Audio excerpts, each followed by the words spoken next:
দর্শককেও অভিনন্দন, আপনাকেও আসলে অভিনন্দন। কিন্তু আপনি আমাকে যে অভিনন্দনটি জানিয়েছেন এটি আমি পুরো বাংলাদেশের মানুষকে জানাতে চাই।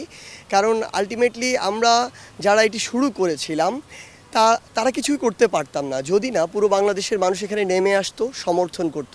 যদি না ওই 5ই অগাস্ট আসলে পুরো বাংলাদেশের মানুষ বিভিন্ন জায়গা থেকে ছুটে এসে কিংবা পুরো ঢাকা শহর সহ আশেপাশের মানুষ রাস্তায় নেমে না আসতো, এই গণঅভ্যুত্থানটি না হতো। আলটিমেটলি এই অভিনন্দনটি পাওয়ার যোগ্য পুরো বাংলাদেশের মানুষ। জি সার্জিস, আপনি যথার্থই বলেছেন। সার্জিস, আমরা আসলে এই যে বড় একটা আন্দোলন আপনারা করলেন, যার সফলতাও আসলো, এর শুরুর দিকের গল্পটা আপনার কাছ থেকে জানতে চাইবো। আচ্ছা, যখন 5ই জুন অ্যাকচুয়ালি হচ্ছে যেটি করা হয়েছিল যে মহামান্য হাইকোর্ট থেকে আসলে আমাদের যে রায়টি ছিল 18 সালের যে পরিপত্রটি ছিল সেটিকে কিন্তু বাতিল করা হয়। এরপরেই এই কোটা ব্যবস্থাটি আবার ফিরে আসে। সেই জায়গা থেকে সর্বপ্রথম আসলে সেন্ট্রাল লাইব্রেরি থেকে একটি বিক্ষোভ টাইপের হয় ছোটোখাটো, যেখানে নাহিদ, বাকের, তারপরে আসিফ, হাসিব এরা যারা ছিল তারা ওইখানে একটি বিক্ষোভ শুরু করে এবং ওখান থেকে যারা সাধারণ ছাত্র ছিল তারা সাথে সাথে নিচে নেমে আসে, কারণ এটা তো কেউ মানতে পারে না আসলে। সেই জায়গায় সেদিন সন্ধ্যার পরে সেখানে একটি ছোট্ট বিক্ষোভ হয় এবং এরপরেই আসলে আমরা সায়েন্স লাইব্রেরিতে যারা ছিলাম আমরা অনেকে ওইখানে গিয়ে অংশগ্রহণ করি। কিন্তু এর পরের দিন আমরা দুই লাইব্রেরি একসাথে হয়ে আলোচনা করি সেন্ট্রাল লাইব্রেরির সামনে যে আমাদের একটু সংগঠিত হয়ে যাওয়া দরকার। সেই জায়গা থেকে যেহেতু এটি পুরো বাংলাদেশের মানুষের প্রাণের দাবি ছিল বা তরুণ প্রজন্মের সকলের প্রাণের দাবি ছিল, আমরা এই জায়গাটা নিয়ে আসলে সামনের দিকে আগানোর চিন্তা করি। এবং আমরা যখন কথা বলি বিশ্ববিদ্যালয়ের স্টুডেন্টদের সাথে প্রচুর রেসপন্স পাই। তাদের কথা হচ্ছে যে আপনারা শুরু করুন, আমরা সকলে এটার সাথে থাকব। এবং এরপরে যখন আমরা শহীদ মিনারের পরের দিন প্রোগ্রামটি করলাম, এরপরে আমরা বুঝতে পারলাম যে এটি এগিয়ে নিয়ে যাওয়া আমাদের দায়িত্বের মধ্যে পড়ে। কারণ এটি আমরা যে দাবিটি করছি এটি একটি ন্যায়সঙ্গত এবং যৌক্তিক দাবি। পুরো বাংলাদেশের মানুষ আমাদের সাথে আছে। সেই জায়গা থেকে আমাদের পথ চলা শুরু হয়। ধীরে ধীরে ঢাকা বিশ্ববিদ্যালয় থেকে পুরো বাংলাদেশের বিভিন্ন সরকারি বিশ্ববিদ্যালয়টি ছড়িয়ে পড়ে। এরপরে দেখা যায় যে যেদিন ঢাকা বিশ্ববিদ্যালয়ে থেকে আমাদের হলগুলো বন্ধ করা হয়, আমাদের উপর হামলা করা হয়, এরপর আমাদের প্রাইভেট বিশ্ববিদ্যালয়ের যে ভাই বোনেরা তারা রুখে দাঁড়ায়। আমাদের তো যেদিন আমরা হল ছেড়ে যাচ্ছিলাম আমাদের চোখ দিয়ে পানি পড়ছিল, আমাদের মনে হচ্ছিল এটা কি এখানে শেষ হয়ে যাবে কিনা। কিন্তু আমাদের প্রাইভেট ইউনিভার্সিটির ভাই বোনরা যখন রুখে দাঁড়ালো তাদের জায়গা থেকে আন্দোলনে নতুন একটি মাত্রা পেল। যেদিন আমাদের 6 জনকে ডিবিতে নেওয়া হলো সেদিন আমরা মনে করছিলাম যে আন্দোলনটা এখানে থেমে যায় কিনা, কিন্তু আমাদের সমন্বয়ক যারা ছোটো ভাইরা রয়েছে তারা তাদের জায়গা থেকে সর্বোচ্চ চেষ্টা করলো। তাদের জীবনের হুমকি ছিল, তার আত্মগোপনে ছিল, সেই জায়গা থেকে আবার আন্দোলন রুখে দাঁড়ালো। এবং সবশেষে এই 5ই অগাস্ট পুরো বাংলাদেশের মানুষের মাধ্যমে যে গণ অভ্যুত্থানটি হয়েছে এর মাধ্যমেই স্বৈরাচারের পতন হয়েছে। সার্জিস, আপনারা 6 দিন আটক ছিলেন ডিবি অফিসে।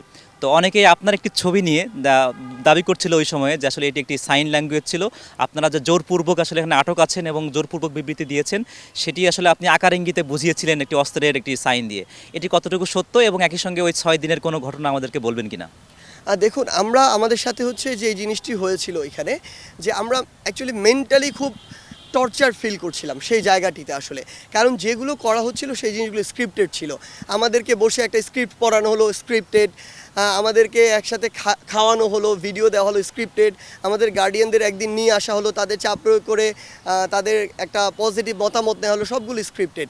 তো বিভিন্ন জায়গা থেকে আমরা মেন্টালি খুব টর্চার ফিল করছিলাম ওই জায়গাটিতে।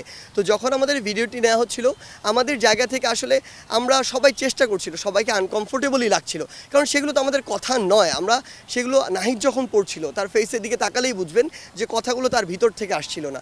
সেই জায়গা থেকে সবাই আনকমফোর্টেবল ছিলাম। হয়তো সবাই সবার জায়গা থেকে বোঝানোর ট্রাই করছিল যে তারা আনকমফোর্টেবল।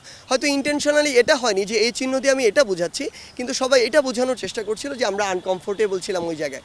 আর ডিবি অফিসের দিনগুলোর কথা যদি জাস্ট বলি, যে আমাদের একবার সুযোগ হয়েছিল সেখানে যে জেলখানাটি সেখানে যাওয়ার। তো সেখানে যখন আমরা দেখি, সেখানে আমরা আমাদের সমন্বয়ক আরিফ সোহেলকে দেখেছি, আমরা আমাদের বিশ্ববিদ্যালয়ের সাবেক শিক্ষক আসিফ মাহতাব স্যারকে দেখেছি, বিএনপির যারা ঊর্ধ্বতন অনেক রাজনৈতিক ব্যক্তিত্ব আছেন তাদেরকে দেখেছি, অনেক সাধারণ শিক্ষার্থীকে দেখেছি। তো বিশেষ করে সাধারণ শিক্ষার্থীদেরকে দেখে আমাদের মনে হয়েছে যে এরা শুধুমাত্র কোটা আন্দোলনের সংস্কার করেছে বলেই তাদেরকে আজকে এখানে জেলখানায় ছোট্ট একটি রুমের মধ্যে 10 জন, 15 জন, 20 জন, 30 জন আটকে রাখা হয়েছে। এই বিষয়গুলো খুবই আমাদের জন্য প্যাথেটিক ছিল। কিংবা আমরা যারা সমন্বয়ক, 6 জন সমন্বয়ক কিন্তু আলাদা আলাদা ফ্লোরে ছিলাম, আলাদা আলাদা রুমে ছিলাম। ছোট্ট একটা রুমে পুরো দিন কাটানো, এর চেয়ে বড় টর্চার কিছু হতে পারে না আসলে। তো সেই জায়গা থেকে আরও অনেক গল্প রয়েছে, হয়তো কোনো এক সময় সবগুলো খুলে বলা হবে। সার্জিস, যেই দুঃশাসন আপনারা অপসারণ করলেন বাংলাদেশের মাটি থেকে এবং দেশের শিক্ষাঙ্গন থেকে, আপনারা আসলে কতটুকু আশাবাদী যে এটি পুনরায় অন্য কোনো মোড়কে আবারও ফিরবে কিনা, সে আশঙ্কা কি কোনো দেখেন? এবং এমন আশঙ্কা থাকলে আসলে আপনারা যারা শিক্ষার্থী সমাজ ছিলেন তারা আসলে কী ভূমিকা পালন করতে চান? দেখুন, আমাদের কোটা সংস্কার নিয়ে যে আন্দোলন শুরু হয়, জনদাবির মুখে একসময় আমাদের মনে হয়েছে যে এটা কোটা সংস্কার আন্দোলনের মধ্যে আর সীমাবদ্ধ নেই। পুরো বাংলাদেশের মানুষ 16 বছরের এই স্বৈরাচার শাসনে তিক্ত বিরক্ত। পুরো বাংলাদেশের মানুষ চাচ্ছিল তাদের সাথে যে জুলুম হয়েছে, অন্যায় হয়েছে, এগুলো শেষ হওয়া প্রয়োজন। যখন মানুষ চায়, আমাদের এটা দায়িত্ব হয়ে যায় সেটা রেসপন্স করা। পুরো বাংলাদেশের মানুষ যখন রাস্তায় নেমে আসে আমাদের একটি কথাতে, আমাদের একটি দায়িত্ব হয়ে যায় তাদেরকে সঙ্গ দেয়া। সেই জায়গা থেকে আমরা সেটি করেছি। এখন আমরা এই যে যখন সরকারের পতনটি হলো স্বৈরাচার সরকারের, এরপরে আমরা পুরো বাংলাদেশের বিভিন্ন জায়গায় দেখছি যে সহিংসতা হচ্ছে, ভাঙচুর হচ্ছে, জ্বালাপোড়া হচ্ছে। এগুলো কিন্তু আমরা কোনোদিন সমর্থন করি না, আমরা আগেও করিনি, এখনও করি না, ভবিষ্যতেও করবো না। আমাদের স্ট্যান্ড একদম ক্লিয়ার। সেই জায়গা থেকে যারা এগুলো করছে, আমরা বিশ্বাস করি যে কেউ করছে যারা আসলে মেন্টালি সিক, কেউ রয়েছে যারা উদ্দেশ্য প্রণোদিতভাবে করছে, কেউ রয়েছে যারা রাজনৈতিকভাবে প্রতিপক্ষ মনে করে করছে। আমরা বিশ্বাস করি যারা এটি করুক না কেন, যারা এটি করছে তারা ঠিক করছে না। আমরা দেখছি মিডিয়ার ভাই বোনদের উপরে হামলা হচ্ছে, তাদের গাড়ি জ্বালিয়ে দেওয়া হচ্ছে, তাদের অফিসে ভাঙচুর করা হচ্ছে। এগুলো তো কোনোদিন সমর্থন করা যায় না, করা সম্ভব নয়। আমরা দেখছি যে আমাদের যারা হচ্ছে সংখ্যালঘু ভাই বোনেরা রয়েছে তাদের উপর হামলা করা হচ্ছে। আমরা দেখছি যে বিভিন্ন উপাসনায় হামলা করার চেষ্টা করা হচ্ছে। আমরা আমাদের জায়গা থেকে মনে করি কেউ কেউ এটি কাজ করছে ইচ্ছাকৃতভাবে দেশকে অস্থিতিশীল করার জন্য, কেউ কেউ আবার এক্সট্রা করে প্রোপাগান্ডা ছড়াচ্ছে, কেউ কেউ এই সহিংসতা সৃষ্টি করে রাজনৈতিক কিছু ফায়দা নেওয়ার চেষ্টা করছে। ছাত্র সমাজের মেসেজ খুবই ক্লিয়ার। আপনারা যদি এটি মনে করেন 2024 সালে এসে বাংলাদেশ মানুষ এগুলো আর কোনোদিনও সমর্থন করবে না। আপনারা বিভিন্ন ভিডিওর কমেন্ট বক্সে যান, পোস্টের কমেন্ট বক্সে যান, মানুষ আপনাদেরকে বয়কট করা শুরু করেছে। তাই আপনারা যদি মানুষের সাথে থাকতে চান, যদি মনে করেন আপনারা মানুষের প্রতিনিধি হতে চান, অবশ্যই মানুষ যেটা চায়, মানুষ যেটাতে স্বস্তি ফিল করে, আপনাদের সেটা করতে হবে। যদি আমাদের মনে হয় যে আবার সেরকম কিছু হচ্ছে, আমরা আবার বলে দিচ্ছি, ছাত্র সমাজ যেহেতু রাস্তায় নামতে শিখেছে, যেহেতু এমন স্বৈরাচারের পতন ঘটাতে শিখেছে, যদি প্রয়োজন হয় আমরা আবার নতুন কেউ যদি স্বৈরাচারের এই আসনটিতে বসার চেষ্টা করে, আমরা আবার রাস্তায় নামবো, পুরো বাংলাদেশের মানুষকে নিয়ে রাস্তায় নামবো। আমরা এই বাংলাদেশে আর এমন কোনো স্বৈরাচার, আর এমন কোনো ফ্যাসিস্ট, আর এমন কোনো অত্যাচারিকার স্থান দিব না। সার্জিস, আমি যদি আরও স্পষ্ট করে বলতে চাই যে মানুষ বলছে কিছু কিছু জায়গায় যে আসলে এই আন্দোলনের যে সুফল বা আন্দোলনের যে এই আন্দোলনের যে আসলে সফলতা, সেটা অন্য কেউ ছিনতাই করে নেবে কিনা, এই আশঙ্কা কি আপনারা কখনো অনুভব করেছেন যে আসলে আপনারাই সফলতা আনলেন, শিক্ষার্থী সমাজ এটা সফলতা আনলো, সেটি অন্য কোনো রাজনৈতিক দল, সেটি বিএনপি হোক কিংবা জামায়াত ইসলামী হোক কিংবা অন্য দল হোক, তারা আসলে ছিনতাই করে নিতে পারে কিনা, এই আশঙ্কা আছে কিনা? দেখুন, আমার মনে হয় যে এক্ষেত্রে সবচেয়ে গুরুত্বপূর্ণ দুটি স্টেক হোল্ডার হচ্ছে যারা আন্দোলনকারী ছিল এবং আরেকটি, অর্থাৎ যারা সমন্বয় করেছে এই পুরো বিষয়টি, আরেকটি গুরুত্বপূর্ণ স্টেক হোল্ডার হচ্ছে পুরো বাংলাদেশের মানুষ। এই দুটি স্টেক হোল্ডার যদি চায় যে বাংলাদেশে এই যে আন্দোলন হয়েছে, এই যে স্বৈরাচারের পতন হয়েছে, এটির সুফলটি নষ্ট হতে দিবে না, আবার নতুন কোনো স্বৈরাচারের হাতে দিবে না, এই আন্দোলনে বেহাত হতে দিবে না, তাহলে এটি বেহাত করা সম্ভব নয়। আমরা আমাদের জায়গা থেকে স্পষ্ট বলি, বাংলাদেশের মানুষ যদি চায় যে এক্ষেত্রে আমরা এগিয়ে আসি, বর্তমান তরুণ প্রজন্ম, ছাত্র সমাজ, আমরা আমাদের জায়গা থেকে তাদের ওই দাবিটিকে আসলে উপেক্ষা করতে পারবো না, আমরা এগিয়ে যাব। আমাদের একটি অন্তর্বর্তীকালীন সরকার গঠিত হচ্ছে, এই সরকার একটি নির্দিষ্ট সময় নিবে, ততটুকু সময় নিবে যতটুকু সময় নিলে বাংলাদেশকে একটি স্থিতিশীল অবস্থায় আনা যায়, বাংলাদেশের যে বিভিন্ন সিস্টেমগুলোকে নষ্ট করে ফেলা হয়েছে এগুলো আবার পুনর্গঠিত করা যায় এবং একটি স্টেবল অবস্থায় এসে মানুষের নির্বাচন ব্যবস্থার উপরে একটি আস্থা আসে, তখন একটি নির্বাচনের মধ্যে আমরা যাব। ওই সময়ে বাংলাদেশের মানুষ যদি মনে করে যে এরা স্বৈরাচার হতে পারে, এরা স্বৈরাচার ছিল, এদেরকে আমাদের প্রত্যাখ্যান করতে হবে এবং তরুণ প্রজন্মের উপরে আমাদের আস্থা রাখতে হবে, কিংবা নতুন কারো উপরে আস্থা রাখতে হবে যারা এই বাংলাদেশকে নিয়ে যে ভাবনাটা ভাবে, সেই ভাবনাটা সৎ, সেই ভাবনাটা ন্যায়সঙ্গত, সেই ভাবনাটি পরিচ্ছন্ন। সেই জায়গা থেকে আমরা বলছি যে যদি জনগণ চায়, যদি আন্দোলনকারীরা, সমন্বয়কারীরা এক থাকে সবাই মিলে, তাহলে এই আন্দোলন বেহাত হবে না, এই আন্দোলনের সুফল অন্য কেউ নিতে পারবে না। সার্জিস, আসলে বাংলাদেশের বর্তমান যে অর্থনৈতিক অবস্থা, মাথাপিছু ঋণের যেমন বোঝা আছে, একই সঙ্গে দ্রব্যমূল্যের দামের যেমন একটা বোঝা মানুষের উপর আছে, সব মিলিয়ে একটা দুঃশাসন আসলে ছিল, সেটির বোঝা এখনও আছে। তো নতুন যে অন্তর্বর্তীকালীন সরকার হতে যাচ্ছে, এই সরকার আসলে কত সময়টা লাগা উচিত আসলে এটিকে ঠিকঠাক করার বা স্বস্তিদায়ক অবস্থা নিয়ে আসার, এমন কোনো অনুমান কি আপনি করতে পারছেন? দেখুন, তরুণ প্রজন্মের চিন্তাগুলোকে আপনার এক জায়গায় শ্রদ্ধা জানাতে হবে। আমরা জানি এই মুহূর্তে বাংলাদেশের সবচেয়ে খারাপ অবস্থা অর্থনীতির অবস্থা। বাংলাদেশের যে পরিমাণে চুরি হয়েছে এই স্বৈরাচার শাসকের আমলে, ওই পরিমাণ চুরি যদি না হতো বাংলাদেশ অন্য লেভেলে চলে যেত। সেই জায়গায় এই অর্থ পাচারগুলো আমাদের ঠেকাতে হবে। সেই জায়গায় আবার এই একটি অস্থিতিশীল সময়ে আরও অর্থনৈতিক অনেক ক্ষতি হয়েছে বাংলাদেশের প্রত্যেকটি সেক্টরে, ইন্ডাস্ট্রি সেক্টরে, সব জায়গায়। সেই জায়গায় আমাদের অর্থনৈতিকভাবে সবার আগে ফিরে দাঁড়াতে হবে দেশকে যদি আমরা স্থিতিশীল করতে চাই। তাই এই মুহূর্তে শুধু বাংলাদেশের নয়, পুরো পৃথিবীর অন্যতম একজন সেরা অর্থনীতিবিদ, পুরো বাংলাদেশের নয় পুরো পৃথিবীতে অন্যতম একজন গ্রহণযোগ্য ব্যক্তিত্ব এবং যার সাথে পুরো বিশ্বের অসাধারণ একটি সুসম্পর্ক রয়েছে এমন একজন মানুষ, সর্বজন শ্রদ্ধেয় প্রফেসর ডক্টর মোহাম্মদ ইউনূসকে আমরা আমাদের এই যে অন্তর্বর্তীকালীন সরকার, সেই সরকারের প্রধান উপদেষ্টা হিসেবে আমরা চয়েস করেছি। সেই জায়গা থেকে আমরা বিশ্বাস করি তার মাধ্যমে এবং পুরো পূর্ণাঙ্গ প্যানেলে যারা রয়েছেন তারা অত্যন্ত তাদের জায়গা থেকে স্পার্ট একজন মানুষ এবং তারা সর্বজন স্বীকৃত, সর্বজনের কাছে তাদের ওই গ্রহণযোগ্যতাটুকু রয়েছে। আমরা বিশ্বাস করি এই পুরো টিম এবং যারা অন্যান্য সমন্বয়ক রয়েছে, যারা তরুণ প্রজন্ম রয়েছে, বাংলাদেশের মানুষ রয়েছে, সকলের চাহিদার সমন্বয়ে অসাধারণভাবে আমরা একটু শুরু করতে পারবো এবং যার মাধ্যমে আমাদের এই যে সংকটগুলো রয়েছে আমরা ধীরে ধীরে কাটিয়ে উঠতে পারবো। সার্জিস, সম্প্রতি সামাজিক যোগাযোগ মাধ্যমে আপনার একটি নাচের ভিডিও এবং একটি স্লোগানের ভিডিও ভাইরাল হয়েছে। তো এই বিষয়টি আসলে কতটুকু উপভোগ করছেন? অনেকেই বলছেন যে মম এক হাতে বাঁকা বাঁশের বাঁশরি আর হাতে রণতুর্য, এই দুইটি চরিত্র আসলে পুরুষের মধ্যে থাকে।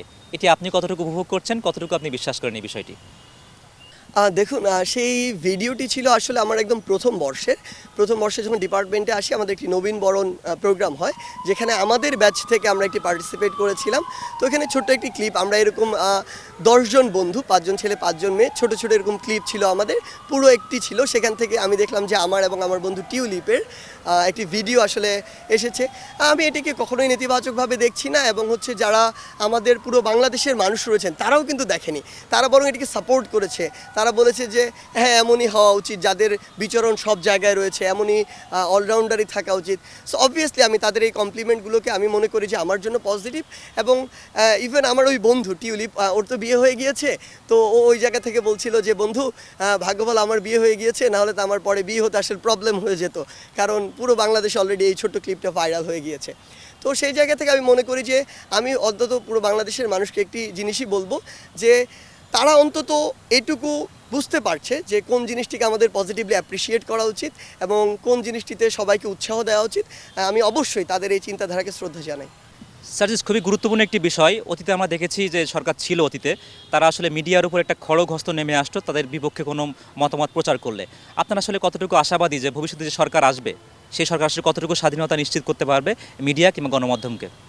দেখুন, আমরা আমাদের জায়গা থেকে স্পষ্ট করে বলি, তরুণ সমাজের চাওয়া হিসেবে এবং এই আন্দোলনকারীদের একজন প্রতিনিধি হিসেবে আমরা বিশ্বাস করি পুরো বাংলাদেশের অগ্রগতির জন্য আমাদের এই নিউজ এবং প্রিন্ট মিডিয়ার উপর যে তাদের উপরে যে খড়গ হস্ত সেটি সরিয়ে তাদেরকে সম্পূর্ণ স্বাধীনতা দেওয়া উচিত। কেন? কারণটি হচ্ছে তারা আমাদের যে ভুলগুলো আমরা ইচ্ছায় করি অনিচ্ছায় করি সেগুলো তারা খুঁজে বের করে এবং এটি হচ্ছে সবচেয়ে গুরুত্বপূর্ণ কাজ। কারণ আমার জায়গা থেকে আমি বিশ্বাস করি আমি যদি এগিয়ে যেতে চাই আমার সবার আগে আমি যে একটি ভুল করেছি এই স্বীকৃতিটি দেওয়া প্রয়োজন এবং এটি স্বীকার করে নেওয়ার মানসিকতা থাকা প্রয়োজন, এরপরে ওই ভুলটিতে কাজ করা প্রয়োজন। এখন এই যে জিনিসগুলো আমি করব তার পূর্বের কথা হচ্ছে আমার যে ভুল সেটি আমাকে খুঁজে দিতে হবে বা ধরিয়ে দিতে হবে। এই কাজটি মিডিয়া করে এবং এই কাজটি অবশ্যই মিডিয়ার করা উচিত। আমি বিশ্বাস করি যে নতুন যে সরকার আসবে তারা সর্বোচ্চ এই স্বাধীনতাটুকু দিবে, এক। দ্বিতীয়ত, যদি এক্ষেত্রে আমরা কোনো রকম বাধা দেখি আমরা বলে দিচ্ছি এই মিডিয়ার স্বাধীনতার জন্য প্রয়োজন হলে বাংলাদেশে আরেকটি আন্দোলন নামবে। সার্জিস, আমরা শেষ করতে চাই ইতিবাচক কিছু বিষয় দিয়ে। সম্প্রতি আমরা দেখেছি ট্রাফিক নিয়ন্ত্রণ থেকে শুরু করে কাঁচা বাজারের তদারকি শিক্ষার্থীরা সেটি করছেন। এটি আসলে আপনারা যে শিক্ষার্থীরা তো আন্দোলন করেছিলেন, শিক্ষার্থীদের এই অংশগ্রহণ কিংবা দায়িত্ব গ্রহণ আপনারা আসলে কতটুকু আশাবাদী, কতটুকু আপনাদেরকে ভবিষ্যতের জন্য স্বপ্ন দেখায়? দেখুন, বাংলাদেশের তরুণ সমাজকে নিয়ে আমরা অনেক সময় অনেক কথা বলি যে এই তরুণ সমাজ সোশ্যাল মিডিয়া থাকে, এই তরুণ সমাজ বিভিন্ন এমন বিষয় নিয়ে ব্যস্ত থাকে যেগুলোকে আমরা প্রত্যাশা করি না, এই তরুণ সমাজ রাত জেগে খেলা দেখে, মুভি দেখে, গেমিং করে। তো আমার জায়গা থেকে আসলে কথা হচ্ছে বাংলাদেশের বিভিন্ন সময় যখনই এরকম টপ ক্রাইসিস মোমেন্ট সৃষ্টি হয়েছে এই তরুণ সমাজই সামনে এসেছে এবং সফল হয়ে ফিরেছে।